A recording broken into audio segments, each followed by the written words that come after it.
প্রথম 30 সেকেন্ড থেকে 2 মিনিটের মধ্যে জাজমেন্ট হয়ে যায় ক্যান্ডিডেটটাকে আমি নেব না ক্যান্ডিডেটটাকে রিজেক্ট করব। ফ্রেশ ক্যান্ডিডেটরা বলে আমাদেরকে নিচ্ছে না। কেন নিচ্ছে না? কারণ তোমাকে যদি কোম্পানি স্যালারি দেবে, তুমি যদি কাজটা না জানো, তোমার কাজটা শেখানোর জন্য তো স্যালারি দেবে না, কাজটা করার জন্য দেবে। যে কোনো পেশায় তুমি যদি কাজটা একটু শিখে ইন্টারভিউ দাও, তাহলে কোম্পানি ফার্স্ট ডে থেকে তোমার কাছ থেকে প্রোডাক্টিভিটি পাবে।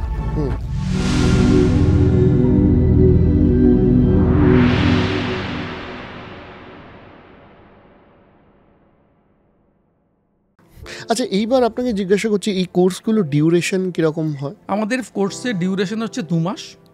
এখানে তারা 32টা সেশন পাবে। ফার্স্ট আমরা কমিউনিকেশনটার উপরে ডেভেলপ করব, কারণ একটা ইন্টারভিউতে না প্রথম 30 সেকেন্ড থেকে 2 মিনিটের মধ্যে জাজমেন্ট হয়ে যায় ক্যান্ডিডেটটাকে আমি নেব না ক্যান্ডিডেটটাকে রিজেক্ট করব। এই 30 সেকেন্ডস টু 120 সেকেন্ডসের যে ইমপ্রেশনটা, দ্যাটস ভেরি ইম্পর্টেন্ট। ওইখানেই ইংরেজি পরীক্ষাটা হয়ে যায়। সেটা যদি আমি পাশ করে গেলাম, তারপরে আমি কোথায় আছি, আমার পার্সোনালস কী আছে, কোয়ালিফিকেশান কী আছে, নলেজটা আমার কেমন আছে, সেগুলোকে দেখা হবে। তাহলে প্রথমে আমরা ইংরেজি শেখালাম, তারপরে আমরা বেসিক হিউম্যান বডিটা শেখাবো, তারপরে আমরা শেখাবো হচ্ছে মেডিকেল রিপ্রেজেন্টেটিভের কাজটা কী, কাজটা কীরকম করে করতে হয়, কাজের বাধা কী আছে সেগুলো। তারপর আমরা মক ইন্টারভিউ নেব। ইন্টারভিউ যেমন হয় সেই এনভায়রনমেন্টটাই আমরা আমাদের ক্যাম্পাসের মধ্যে তৈরি করব। বাইরে থেকে ইন্টারভিউয়ার আসবেন, তিনি সবার ইন্টারভিউ নেবেন, ইন্টারভিউ নিয়ে অ্যানালাইজ করে দেবেন কে ঠিক করলো কে ভুল করলো। ওকে। এছাড়া তারা সেমিনার পাবেন, যেখানে একজন ডক্টর আসবেন, ডক্টর এসে বলবেন what are the dos and don'ts of a medical representative inside the doctors chamber. এবং ছাত্রদের যার যা কোয়ারিজ আছে ডক্টরের সঙ্গে জিজ্ঞেস করে নেবে, দে গেট ক্ল্যারিফাইড। একদিন ফার্মাসিউটিক্যাল ম্যানেজার আসবেন কোনো ফার্মা কোম্পানির, তিনি এসে বলবেন যে তারা যখন রিক্রুটমেন্ট করেন তারা কোনটাকে বেশি প্রাধান্য দেন, নলেজকে না নম্বরকে না অ্যাটিটিউডকে না স্মার্টনেসকে। এইভাবে আমরা নলেজটা দিই এবং আমরা একজন স্টুডেন্টকে ইন্টারভিউতে পাঠাবো যতক্ষণ না সে জব পাচ্ছে। ওকে। ধরুন কেউ একটা ইন্টারভিউতে ক্র্যাক করে, কেউ 3টেতে ক্র্যাক করে, কেউ 6টাতে ক্র্যাক করে। এখানে আপনি একটু থামিয়ে জিজ্ঞাসা করছি, যেহেতু খুব রিলেটেড প্রশ্ন আমার মনে হচ্ছে, যে আপনি এর সাথে আমাদের যদি একটু বোঝান ছাত্রছাত্রীদের যে ইন্টারভিউর সময় কি কি প্রশ্ন আসে বা কী রকম এনভায়রনমেন্ট থাকে। দেখুন, ইন্টারভিউতে এনভায়রনমেন্টটা হচ্ছে আপনাকে একটা ডিসকমফর্ট জোনে ছুঁড়ে দেওয়া হবে। ওকে। দেখা হবে আপনি সেখান থেকে বেরোতে পারছেন কিনা। Because once you are going to the doctor will also not give you a very comfortable zone. আপনি বললেন আমার পেন্টাপ্রোজোল লিখুন, আপনার পেশেন্টের আলসার কমে যাবে। ডক্টর বলল ভাই আমি তো একটা লিখছি ব্র্যান্ড, পেশেন্টের আলসার কমে যাচ্ছে, তোমারটা লিখবো কেন? রাইট। তাহলে সেখানটা কীরকম করে হ্যান্ডেল করতে হবে সেটা ইন্টারভিউ বোর্ডে দেখা হয়। কীরকম করে দেখব? ধরুন একজন বিকম স্টুডেন্টকে জিজ্ঞেস করা হলো তুমি তো সায়েন্স গ্র্যাজুয়েট নাও, তোমায় আমি নেবো কেন? এবারে সে কীরকম করে সিচুয়েশনটা হ্যান্ডেল করছে তার উপরে ইন্টারভিউয়ার জাজ করবে যে ভবিষ্যতে তাকে যদি তার মেডিসিন সম্বন্ধে ক্রস করা হয় সে সেটা হ্যান্ডেল করতে পারবে কিনা। সো ইন্টারভিউটা খুব ট্রিকি ওয়েতে হয়। যেমন ধরুন একটি মালদা থেকে ছেলে এসছে, তাকে বলল যে আমাদের এখন 2টো ভ্যাকেন্সি আছে, একটা মালদা, ধরুন ক্ষণিকের জন্য আপনি ক্যান্ডিডেট। শিওর। ওকে, আমার 2টো ভ্যাকেন্সি আছে, একটা মালদায় একটা শিলিগুড়িতে। Which headquarter will you prefer? বলুন। আমার বাড়ি যদি কলকাতায় হয়। না, তো আপনি মালদার ছিলেন। ও আমি, তাহলে আমি মালদারটাই। আপনি মালদা বললেন তো? হ্যাঁ। তাহলে কি হলো? You are homesick. Okay. You are homesick, তোমাকে ট্রান্সফার করলে তুমি নেবে না, বাদ হয়ে গেলে। আচ্ছা, কোশ্চেনটা আমি আবার রিপিট করছি। আমাদের এখন 2টো হেডকোয়ার্টার ফাঁকা আছে, একটা মালদা একটা Siliguri. Which one do you prefer? সেক্ষেত্রে শিলিগুড়ি বলতে হবে। Say you are telling me lies. তাহলে অ্যান্সারটা কী হবে? অ্যান্সারটা এরকম হবে যে sir I am coming to this profession fully knowing that the job of a medical representative is transferable. Okay, আপনি যেখানে মনে করবেন স্যার আমার পোটেনশিয়ালের বেস্টটা আমি দিতে পারবো, আপনি সেখানে কাজ করার জন্যই প্রস্তুত। ওকে, সো এইটার জন্য কিন্তু ট্রেনিং দরকার।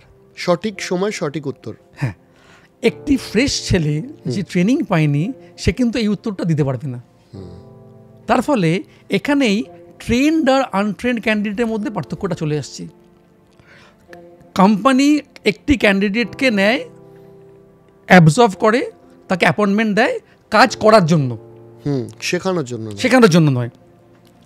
এইখানেই ফ্যালাসিটা। ফ্রেশ ক্যান্ডিডেটরা বলে আমাদেরকে নিচ্ছে না।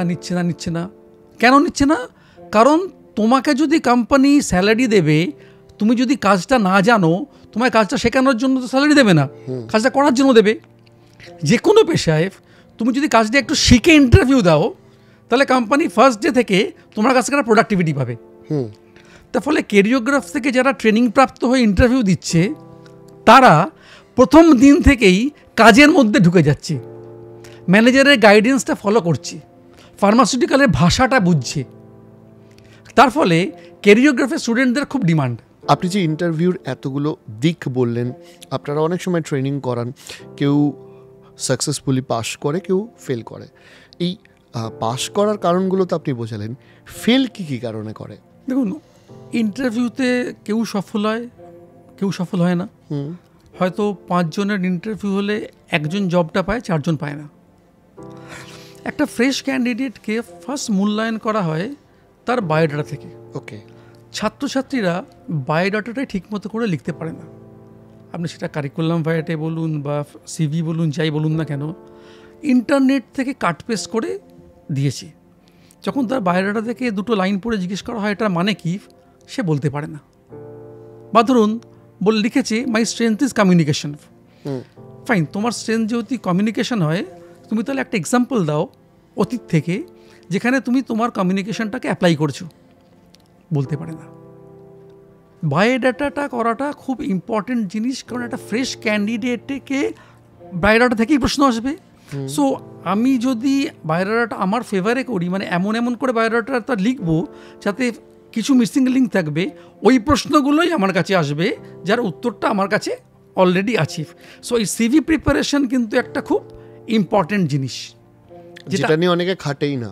হ্যাঁ, আর যেটা কেরিওগ্রাফে আমাদের একটা স্ট্রেংথ, আমরা সেটাকে তৈরি করে দিই। আপনারা পাশে থাকেন।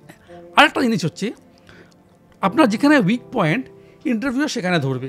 যেমন ধরুন আপনার হায়ার সেকেন্ডারি আর গ্র্যাজুয়েশনের মধ্যে যেটা সাধারণত 3 বছরে হয়, আপনি 5 বছরে সেটা করেছেন, ওখানটাই ধরবে। নাও আপনি যদি আপনার উইকনেসটাকে স্ট্রেংথে কনভার্ট করতে পারেন, তার জন্য কিছু টেকনিক্স আছে, তা আপনি ইন্টারভিউ বৈতরণী পার হয়ে গেলেন। সো আমার আগে থেকে জানতে হবে যে আমার উইক জায়গা কোনগুলো, যে কোনখানটা ইন্টারভিউয়ার আমাকে জিজ্ঞেস করবেন, সেখানটা আমি যাতে হ্যান্ডলিং ঠিকমতো করে করতে পারি, তার উপরে আমার সাকসেসটা ডিপেন্ড করবে। ওকে ওকে। আর অনেক ক্ষেত্রে হয় যে জবের জন্য এসছে সে জব কনসেপ্টটাই জানে না, চাকরিটার সম্বন্ধে হোমওয়ার্ক করে আসেনি। তাহলে when you are going for an interview, first হচ্ছে যে কোম্পানিতে যাচ্ছ কোম্পানি সম্বন্ধে হোমওয়ার্ক করো, কারণ ইন্টারভিউয়ার জিজ্ঞেস করবেন আমার কোম্পানি সম্বন্ধে কী জানো। তুমি যে পদের জন্য অ্যাপ্লাই করছো সে পদটা সম্বন্ধে ভালো করে জেনে যাও, কাজটা কী। বায়োডাটাটা ঠিকমতো করে করো, যাতে বায়োডাটা থেকে প্রশ্ন করলে তুমি সেটাকে হ্যান্ডেল করতে পারো। ডেফিনেটলি। তাহলে আপনারা কি যাদের আপনাদের স্টুডেন্ট আছে তাদেরকে কি জব গ্যারেন্টি দেন? কেরিওগ্রাফ লাস্ট 27 বছর ধরে কাউকে জব গ্যারেন্টি দেয়নি, এবং 27 বছর ধরে একটাও চাকরি দেয়নি। কেরিওগ্রাফ চাকরি পেতে সাহায্য করে। ওকে, ফ্যান্টাস্টিক অ্যান্সার। তারপর আমরা আমার ছাত্রকে এমন করে তৈরি করে দেবো সে ইন্টারভিউ ক্র্যাক করবে, এবং cracking interview will become is habit. আজকে ক্র্যাক করবে, কালকে অন্য কোম্পানিতে চেঞ্জ করার জন্য ক্র্যাক করবে, পরশু প্রমোশনাল ইন্টারভিউতে ক্র্যাক করবে। এবারে কোনো ক্যান্ডিডেট ধরুন 3টে ইন্টারভিউ দিয়েও জব পেল না, তার মানে কি? তার মানে কোথাও না কোথাও কিছু না কিছু ভুল করছে। তাকে আমরা ডেকে আনব ক্যাম্পাসে, ডেকে এনে আমরা রিমক করব। ইন্টারভিউয়ার কি বললো, তুমি কি বললে, ইন্টারভিউয়ার কি বললো, তুমি কি বললে। সেখান থেকে আমরা আইডেন্টিফাই করব কোথায় ওর এরারটা হচ্ছে, সেটাকে রিপেয়ার করে আবার ওকে ইন্টারভিউতে পাঠাবো। ওকে। সো আমাদের মডিউলটা হচ্ছে আমরা একজন স্টুডেন্টকে ইন্টারভিউতে পাঠাবো যতক্ষণ না সে চাকরি পাচ্ছে। 3টে ইন্টারভিউ দিয়ে যদি কেউ ফেলিওর হয়, আবার 6টাতেও ফেলিওর হয়, আমাদের রেকর্ড আছে 17টা ইন্টারভিউ দিয়ে একজন পেয়েছি, রেকর্ড আছে। ততদিন অবধি আপনারা সেই ক্যান্ডিডেটের সঙ্গে থেকে কেটে গেছেন। আছি আমরা।